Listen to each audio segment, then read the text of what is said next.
Bonjour à tous. Bon dimanche à tous, que Dieu vous bénisse. C'est une joie pour moi d'être avec vous ce matin pour ouvrir la parole ensemble. C'est toujours un privilège de pouvoir lire les Écritures, de pouvoir les méditer, les étudier. Puis ce matin, on veut se placer sous l'autorité de Dieu, sous sa bonne main bienveillante, puis se mettre à l'écoute de ce qu'il a à nous dire ce matin. Donc, j'aimerais vous inviter à prier tout de suite avant de débuter la lecture de la parole de Dieu. Allons vers notre grand Seigneur. Oui, Éternel Dieu, on veut se présenter devant toi. On veut te prier que tu nous parles ce matin.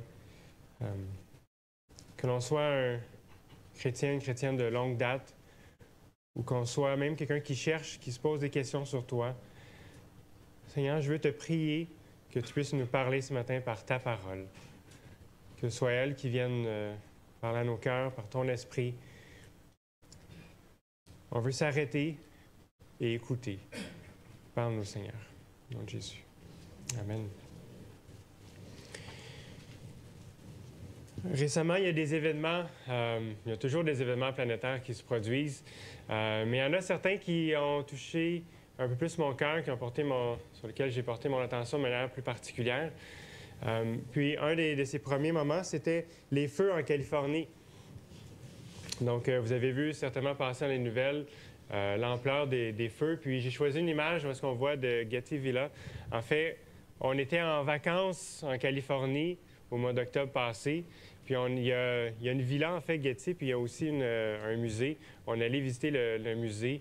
Puis quand je voyais le nom de Getty passer, j'étais comme « Wow, OK, est-ce que là où est-ce qu'on était, comme c'était un musée avec plein de tableaux, des œuvres d'art, il y avait plein de choses comme de valeur qu'une personne avait collectionnées puis qui avait mis au public disponible pour aller visiter. Est-ce que ça l'a passé au feu? C'était comme... OK, puis on voyait des images, des rues, des fois qu'on a passé dedans. Là, c'était comme marquant parce qu'on était là juste il y a comme quelques mois. Donc, le fait de connaître la ville, d'avoir visité, d'avoir passé à côté, on a pensé aller voir la villa.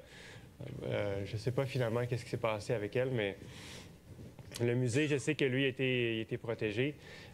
Mais le fait de connaître ces lieux-là, puis de connaître des personnes, on a dormi chez quelqu'un qui est dans la grande région de Los Angeles, puis on était comme, OK, mais est-ce que vous êtes correct? Est-ce que votre région, ça va?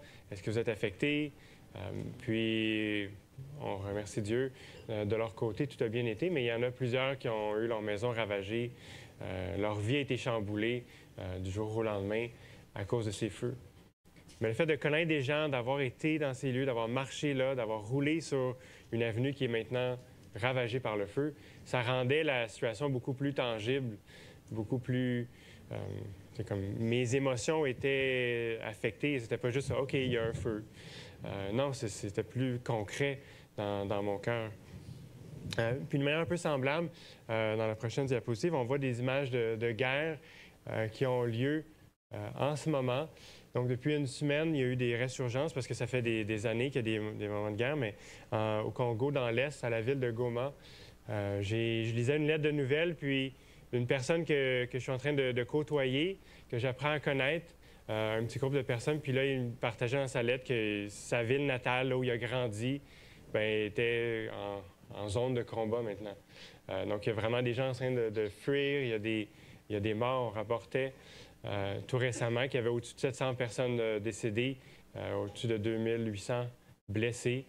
Donc, il y a plein de gens qui sont là en train d'essayer d'aider, mais c'est une scène qui était encore plus touchante parce que là, j'étais en contact avec quelqu'un qui a grandi là. Donc, c'est un peu... C'est pas moi personnellement, mais parce que je connais ces gens-là, mais je vis d'une manière différente ce qu'ils sont en train de vivre. La guerre qui est en train de se produire ou les feux qui sont en train de se passer. Donc, le fait de connaître augmente notre compassion, notre empathie, le fait de pouvoir souffrir avec les personnes, de pouvoir ressentir la vraie souffrance qui est vécue lorsqu'il y a un drame qui se produit. Puis lorsque je réfléchis à ces événements, puis on va voir ce matin qu'on a un Dieu qui est grand, qui est puissant, à travers un psaume qu'on va lire ce matin ensemble. Mais je voyais que Dieu Dieu nous connaît. Dieu me connaît. Puis si moi, je suis en train de vivre quelque chose de difficile, si ces personnes sont en train de vivre quelque chose de difficile, mais Dieu est avec eux aussi.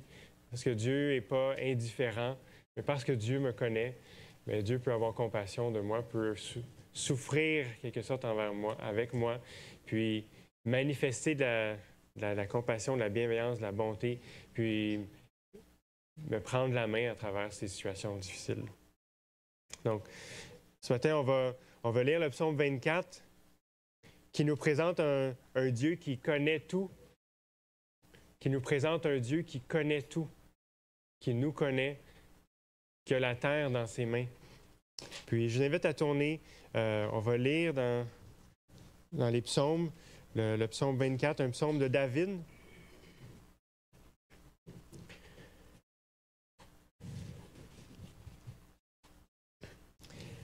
À l'Éternel la terre et ce qui la remplit, le monde et ceux qui l'habitent, car c'est lui qui l'a fondé sur les mers et affermi sur les fleuves. Qui montera à la montagne de l'Éternel? Qui s'élèvera jusqu'à son lieu saint? Celui qui a les mains innocentes et le cœur pur, celui qui ne livre pas son âme aux choses vaines et qui ne jure pas pour tromper. Il obtiendra la bénédiction de l'Éternel, la justice du Dieu de son salut.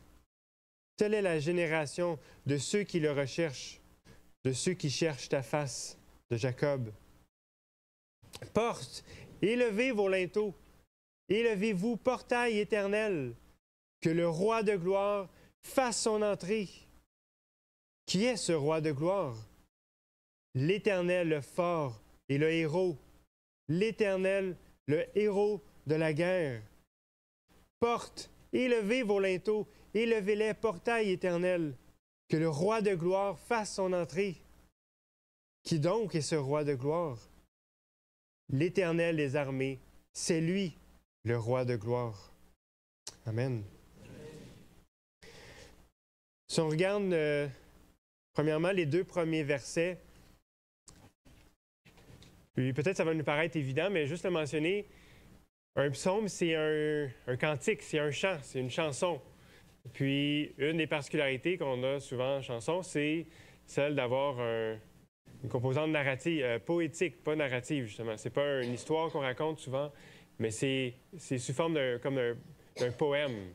Puis, lorsqu'on a des poèmes, on a beaucoup d'éléments qui soulignent des éléments comme de métaphores, de comparaisons. On veut utiliser des images pour essayer d'évoquer quelque chose de puissant en nous. Puis souvent, ça va être fait d'une manière avec un langage qui est poétique. Par exemple, lorsqu'on dit que Dieu est un refuge, on n'est pas en train de dire que Dieu est un bâtiment ou comme un toit sur lequel on peut aller se réfugier de la pluie ou en période de guerre, mais on est en train de dire que Dieu est quelqu'un vers qui on peut aller pour trouver un réconfort, pour être protégé. Ou si je dis que l'Éternel est mon berger, bien, je ne suis pas en train de dire que je suis une brebis. Non, je suis physiquement un homme. Puis l'Éternel n'est pas un berger avec une genre de robe de berger, comme vous pouvez peut-être imaginer avec un bâton. Mais l'Éternel est mon berger parce qu'il prend soin de moi. L'Éternel est mon berger parce qu'il est à mon écoute, il regarde mes besoins, puis il comble mes besoins. Il me donne la nourriture que j'ai besoin. L'Éternel prend soin de moi. Donc, je peux parler de lui comme un berger, alors que c'est le Dieu de toute la terre qui n'est pas physiquement en train de prendre soin de des brebis, ni moi-même être une brebis. Donc, les psaumes sont remplis de langage figuré de cette sorte. Puis, lorsqu'on regarde les 2 premiers versets, on voit que la terre appartient à l'Éternel.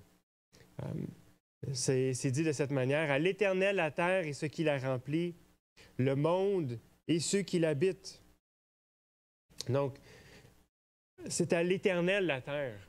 C'est lui qui la possède. C'est sa terre. Ce n'est pas notre terre à nous. C'est la terre à l'Éternel. C'est lui qui en est le propriétaire. Puis non seulement de la terre, de ce qui la remplit, les arbres, les montagnes, ou même les animaux, mais aussi de tous ceux qui l'habitent. C'est qui ça, ceux qui l'habitent?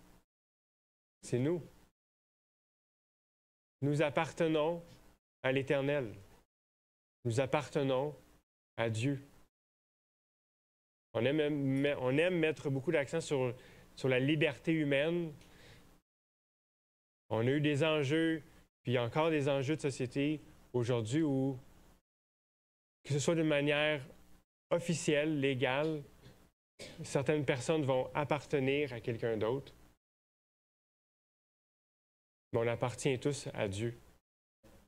On a beau dominer, puis être dominé entre êtres humains, que ce soit par un esclavage littéral, que ce soit par un esclavage figuré, où est-ce qu'une personne domine tellement sur l'autre que l'autre n'a plus de liberté personnelle réelle.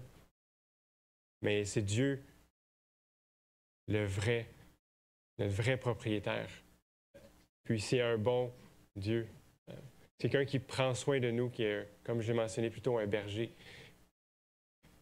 Mais ça, c'est un élément fondamental qu'on doit comprendre dans notre vie sur cette terre. C'est-à-dire qu'on ne s'appartient pas à nous-mêmes, mais on appartient à Dieu. C'est notre Créateur, c'est lui qui nous a formés, c'est lui qui nous donne le souffle de vie.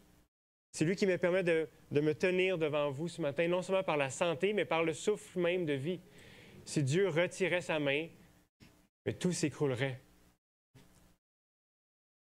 Donc tout ce qu'on a, tout ce qu'on est, tout ce qu'on possède, on le tient de l'Éternel, qui est celui à qui appartient toute chose. À l'Éternel la terre et ce qui la remplit, le monde et ceux qui l'habitent. Puis on a une deuxième métaphore ou image qui est employée pour décrire l'Éternel au verset 2. C'est lui qui l'a fondé, car c'est lui qui l'a fondé sur les mers et affermi sur les fleuves. Donc on a cette image d'un constructeur qui a construit la terre, qui l'a affermi, qui a mis les fondations. C'est lui qui l'a établi. Puis le psalmiste nous dit que c'est la raison pour laquelle on lui appartient. Parce que c'est lui qui nous a fait. C'est lui qui a construit la terre. C'est lui qui a tout bâti. On est à l'Éternel.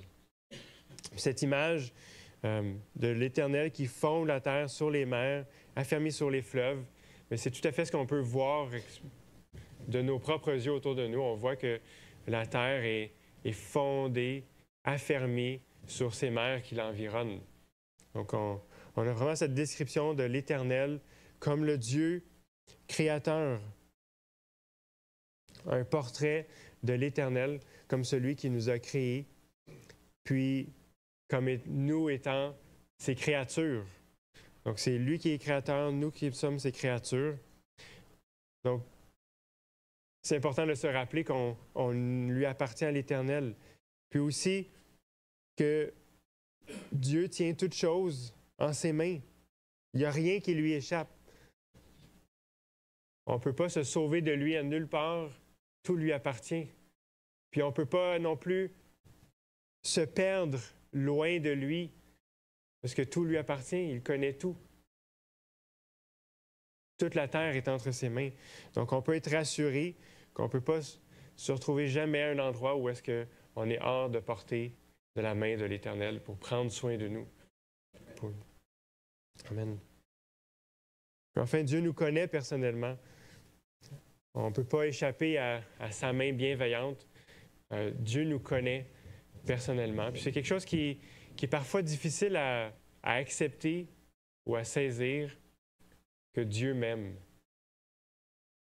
Dieu me connaît et Dieu m'aime. Ce matin, j'aimerais te rassurer que Dieu t'aime. Dieu te connaît personnellement, tu n'es pas oublié, mais Dieu se souvient de toi. Tu n'as pas échappé à son regard. Amen. J'aimerais sauter les versets 3 à 6 pour le moment, puis aller vers les versets 7 à 10 pour poursuivre le portrait que le psalmiste fait de l'Éternel. On va revenir dans quelques instants au verset 6, mais tout d'abord, quand on regarde les versets 7 à 10, on a un jeu de répétition. Vous avez certainement remarqué où est-ce qu'on a ces portes qui sont appelées à élever leur linteau, à s'élever pour que le roi de gloire puisse faire son entrée. Puis là, il y a un jeu de questions, de réponses. Puis une des choses qu'on apprend, parce qu'il y a une description qui est assez riche de l'Éternel dans ces versets, mais une des premières qui est mentionnée, c'est justement qu'il est roi. Les portes sont invitées à s'élever puis à s'ouvrir pour faire entrer le roi. Donc l'Éternel règne. Donc c'est un des éléments que le psalmiste veut nous rappeler, puis encore ce matin, c'est que l'Éternel est le roi. C'est la personne qui détient l'autorité suprême dans le royaume. Il n'a pas seulement construit le royaume, mais c'est lui qui est le roi sur toute la terre. C'est lui qui est le roi non seulement de toute la terre, mais de tout l'univers. C'est lui qui règne. Donc c'est l'Éternel, le roi. Puis ce titre de royauté appuie, soutient vraiment les notions qu'on a vues dans les premiers versets de l'Éternel qui a tout pouvoir sur la création. C'est le roi de tout ce qui a été créé. Deuxièmement, on voit que ce roi est glorieux. Il est le roi de gloire. Ce n'est pas seulement un roi glorieux, c'est le roi de la gloire. Si on regarde dans des dictionnaires ce que ça veut dire, gloire, on comprend, puis on apprend des choses vraiment intéressantes. D'un point de vue comme littéral, l'image d'où ça vient, c'est ce concept de lourdeur, quelque chose qui est pesant, quelque chose qui a du poids. Au sens physique, puis au sens spirituel, ça nous donne l'idée de l'honneur, du respect. Quelqu'un qui a du poids, quelqu'un qui, quand il parle, on l'écoute. Vous voyez un peu cette notion-là de correspondance. Donc, il y a une idée comme de gravité ou de quelque chose d'important. Quelqu'un qui est glorieux, quelque chose qui est glorieux, c'est quelque chose qui a du poids, qui a de l'honneur. Puis souvent, pour bien comprendre un mot ou un concept, c'est utile d'étudier son contraire. Donc, qu'est-ce que c'est quelque chose qui n'est pas glorieux? Souvent, ce qu'on va décrire, c'est quelque chose qui est léger, quelque chose qui est insignifiant. D'un point de vue figuré, c'est quelque chose qui manque d'honneur ou manque de respect. Quelque chose qu'on n'a pas besoin de respecter, quelque chose qui manque de gloire. Donc, de dire que l'Éternel est le roi de la gloire, c'est pas juste de dire qu'il est glorieux, mais c'est celui qui est le plus glorieux de tous. C'est lui le roi sur toute la création, c'est lui qui est le plus glorieux de tout ce qui existe. Dieu lui-même n'ayant pas été créé, mais c'est lui le roi de la gloire. C'est lui qui est au top. On pourrait dire même que c'est le GOAT de la gloire.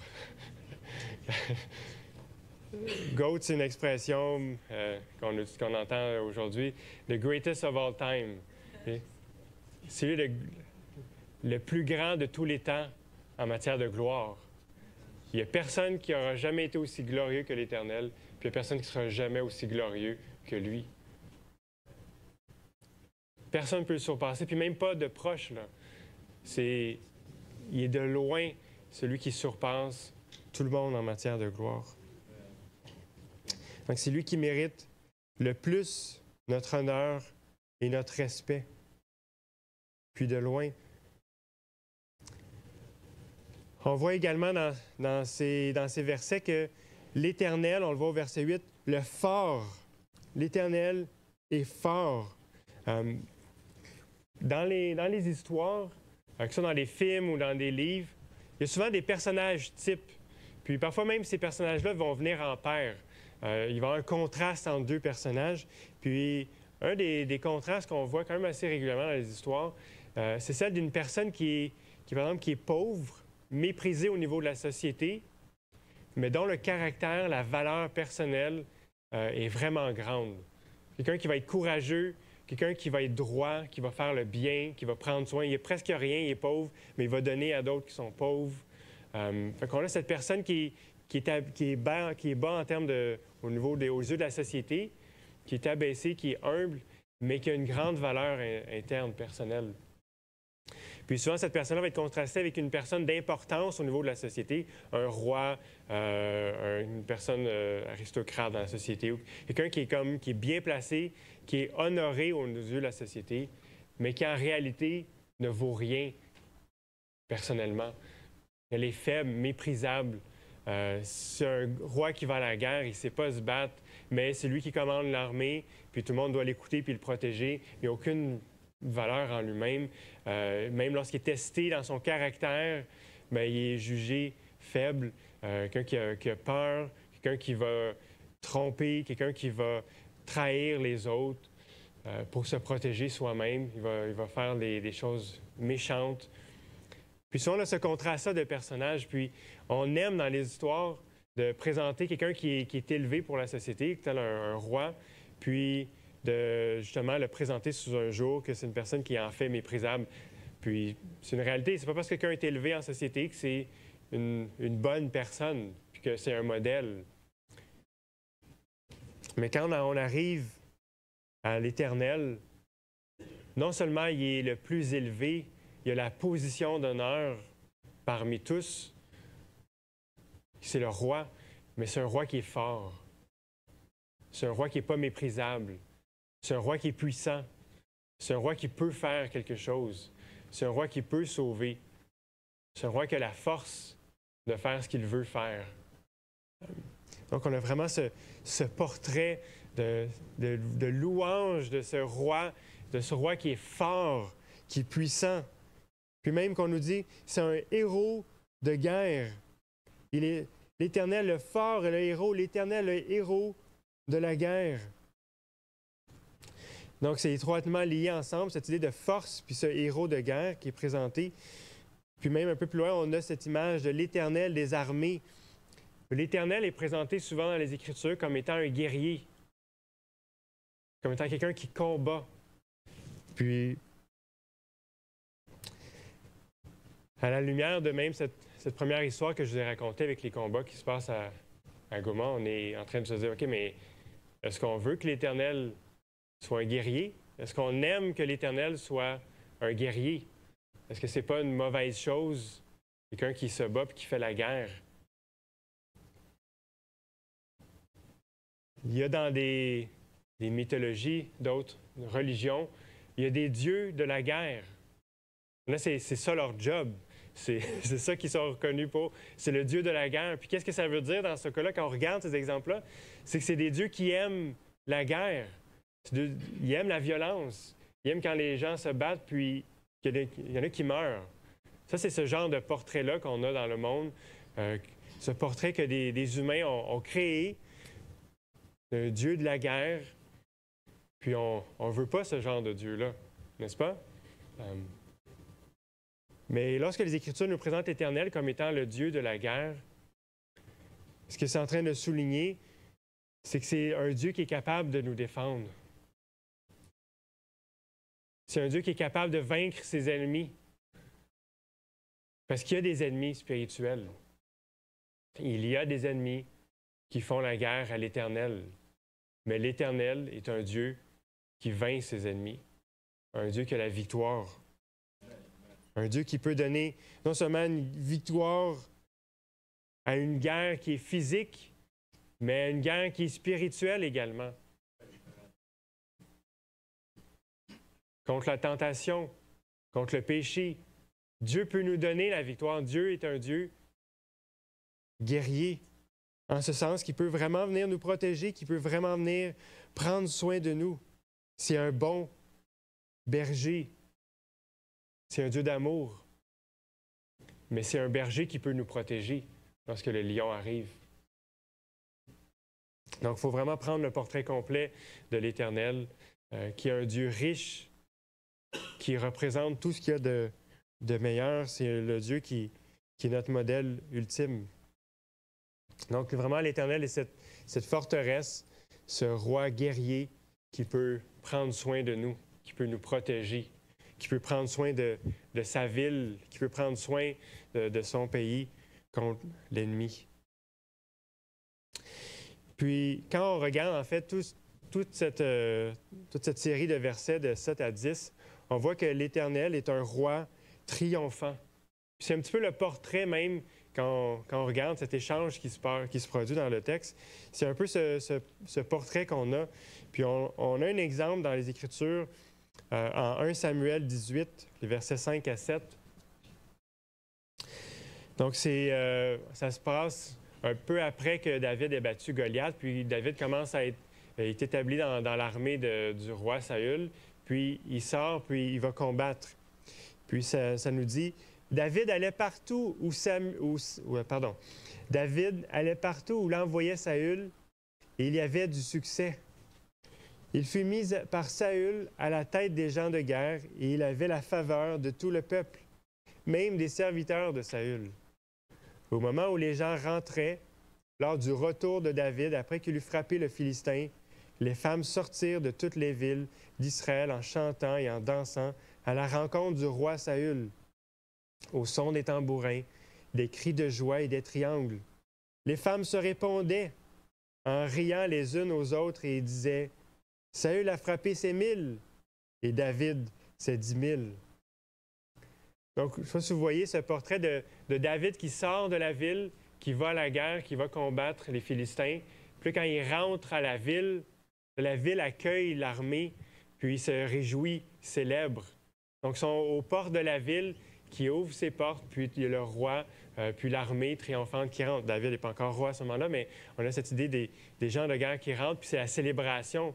On crie, puis même il y a ce jeu, vous voyez les femmes qui se répondent l'une à l'autre. Il y a cette culture-là de chant, puis on célébrait, on dansait. C'était la fête après la victoire. Donc, si on relit les versets 7 à 10, on a un peu ce genre de portrait mais c'est l'Éternel qui rentre dans les portes. « Portes, élevez vos linteaux. Élevez-vous, portail éternel, que le roi de gloire fasse son entrée. » On répond, « Mais qui est ce roi de gloire? » « L'Éternel, le fort et le héros. L'Éternel, le héros de la guerre. » Et on répète, « Portes, élevez vos linteaux, élevez-les, portail éternel, que le roi de gloire fasse son entrée. » Qui donc est ce roi de gloire? L'Éternel des armées, c'est lui, le roi de gloire. Amen. Donc, on a ce portrait de Dieu qui rentre triomphant dans la ville. Certains ont proposé que c'était un chant qui avait été composé pour lorsque David a fait entrer l'arche de l'Alliance, qu'il a ramené à Jérusalem. Ce sera un chant qui a été composé pour souligner ce moment de l'Éternel qui est représenté avec l'arche de l'Alliance qui rentrait. C'est une possibilité, mais on a vraiment d'une manière ou d'une autre, soit chanter pour le vrai sur les portes, ou que ce soit comme seulement une image pour nous présenter l'Éternel comme étant ce roi qui entre dans la ville glorieusement. On a ce portrait d'un Dieu qui est un héros, un roi puissant. Puis si ces choses sont vraies, parce qu'elles le sont, cela veut dire qu'on peut trouver un refuge sûr en lui.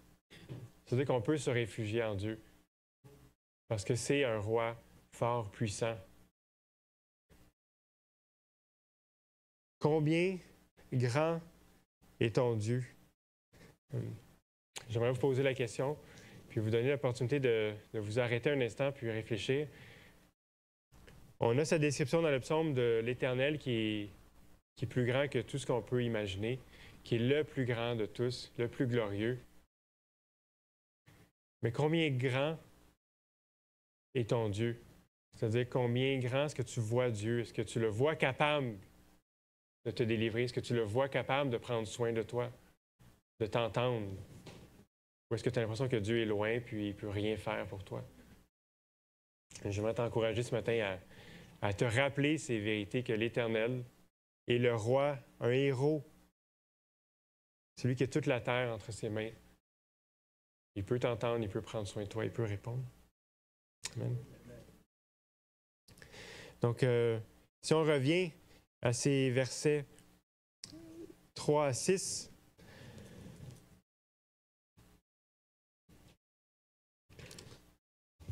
ces versets répondent à la question, devant un tel Dieu, qui peut s'approcher de lui?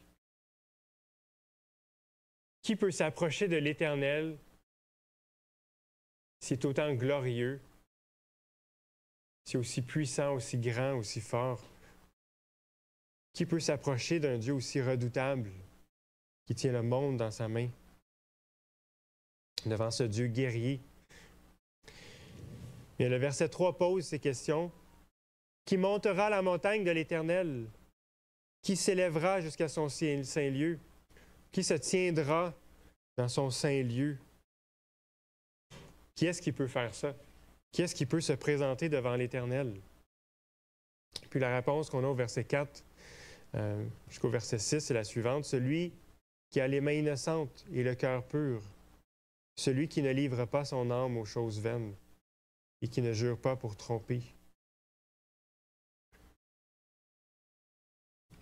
Donc celui qui a les mains pures, on pourrait dire celui dont les actions sont pures, sans faute, sans tache. Donc cette première partie de réponse, les mains innocentes, celui qui, les mains, ça représente vraiment nos actions. Donc celui qui est innocent dans ce qu'il fait. Mais le psalmiste ajoute rapidement, mais celui aussi qui a le cœur pur. Donc ça fait référence à nos pensées. C'est autre chose. C'est une chose de se retenir dans nos actions, mais dans nos pensées, dans ce qu'on va réfléchir, la barre est haute. On voit ici qu'on est invité à ne pas livrer notre âme aux choses vaines, pas poursuivre la vanité. Ça pourrait aussi même faire référence à des idoles, d'aller vers des faux dieux. Mais donc, de préserver notre âme des choses vaines, de ne pas jurer pour tromper. En fait, ce qu'on trouve ici, c'est très semblable en tant que réponse puis en tant que question à ce qu'on trouve dans le psaume 15. C'est juste quelques versets. On va le lire ensemble. Le psaume 15, un autre psaume de David. Souvent, ils sont mis les deux ensemble parce que peut-être qu'ils font comme écho un à l'autre. Donc, le psaume 15, on peut lire « Éternel, qui séjournera dans ta tente? Qui demeurera sur ta montagne sainte? » Donc, on est vraiment dans les mêmes questions. « Celui qui marche dans l'intégrité, qui pratique la justice et qui dit la vérité selon son cœur. Il ne calomnie pas de sa langue. Il ne fait pas de mal à son prochain. Il ne jette pas le déshonneur sur ses proches. Il repousse celui qui est méprisable à ses yeux, mais il honore ceux qui craignent l'Éternel. Il ne se rétracte pas s'il fait un serment à son préjudice.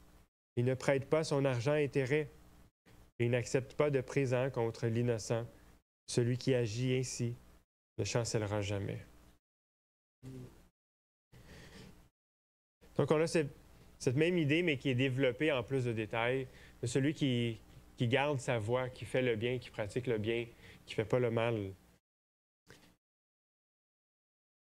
Puis, quelle est la récompense de celui ou de celle qui va faire ça? On l'a au verset 5.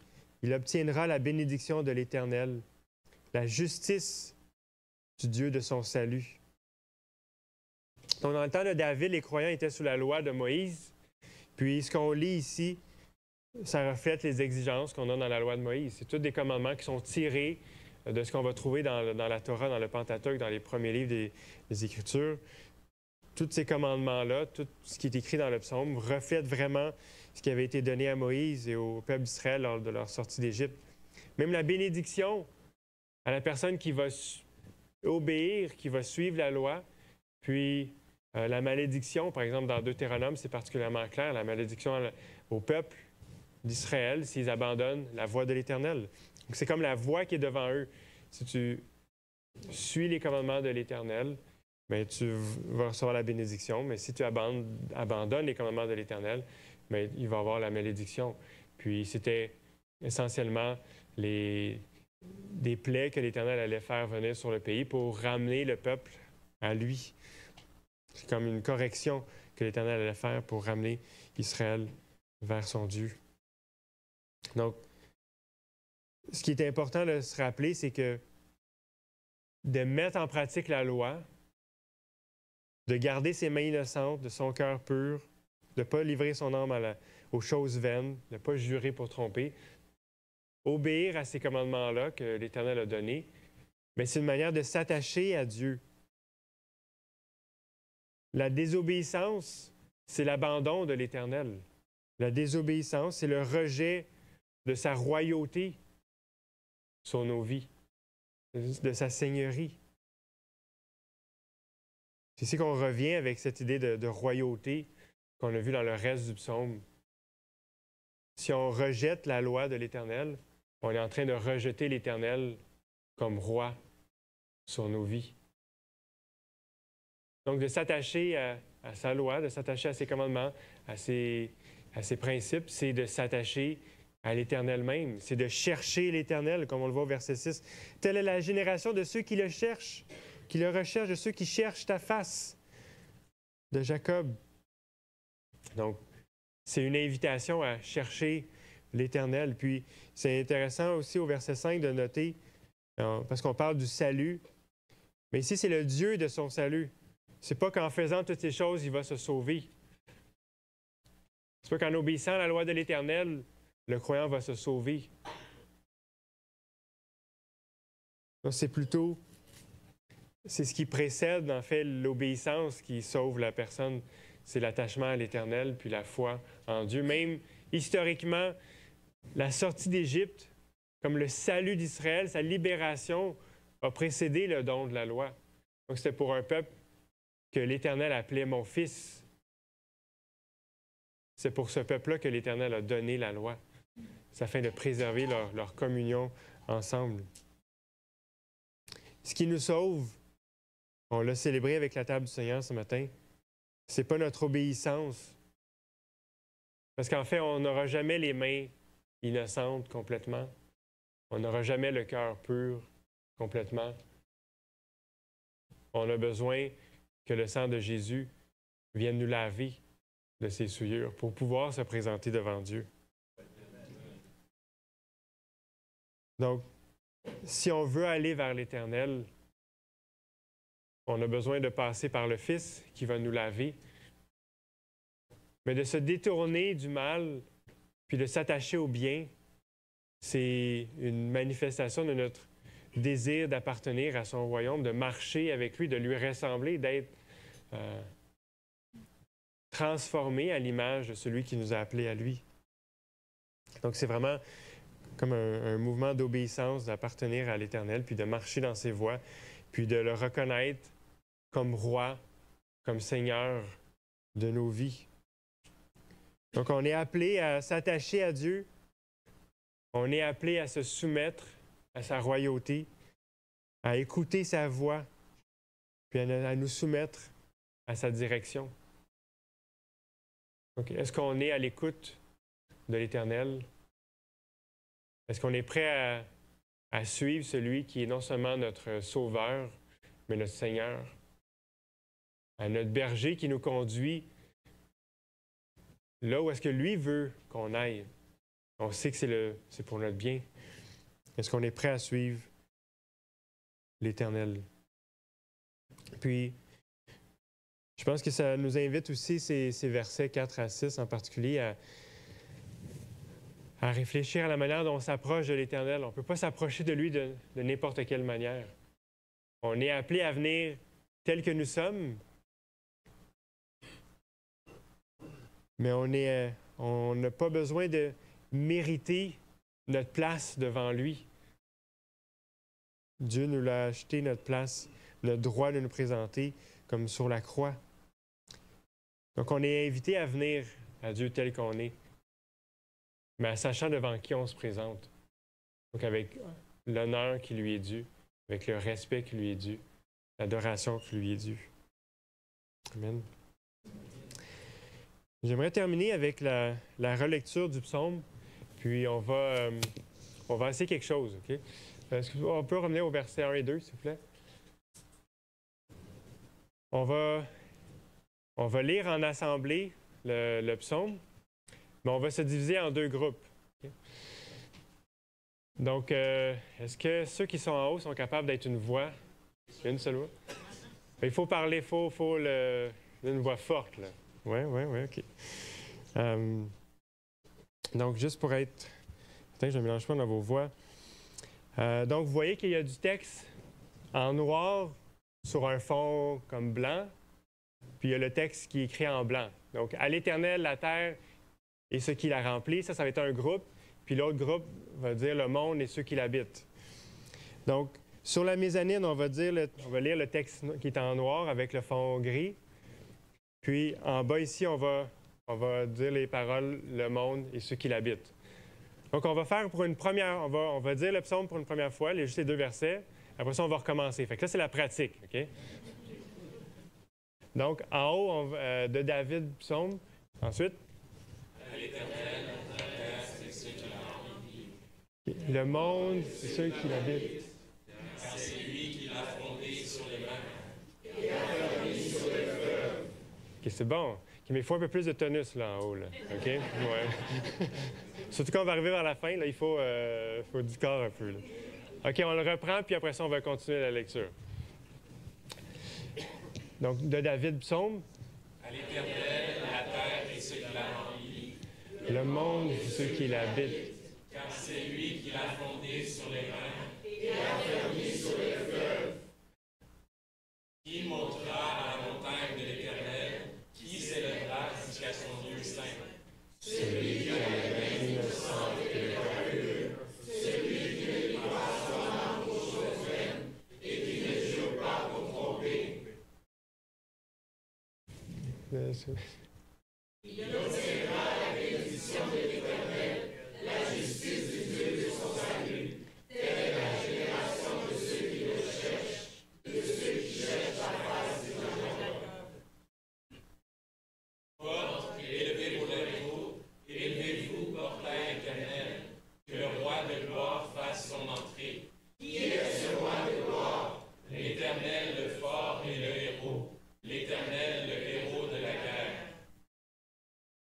Porte et élevez vos linteaux, élevez-les, portail éternel, que le roi de gloire fasse son entrée. Qui donc est ce roi de gloire? L'Éternel des armées, celui le roi de gloire. Amen. Prions ensemble. Oui, Éternel, c'est toi le roi de gloire. C'est toi qui mérites tout honneur. C'est toi qui mérites notre adoration, Seigneur, notre respect. Puis je te prie de venir toucher nos cœurs afin qu'on puisse se soumettre à ta volonté, peu importe ce qu'on est en train de vivre, Seigneur. Qu'on puisse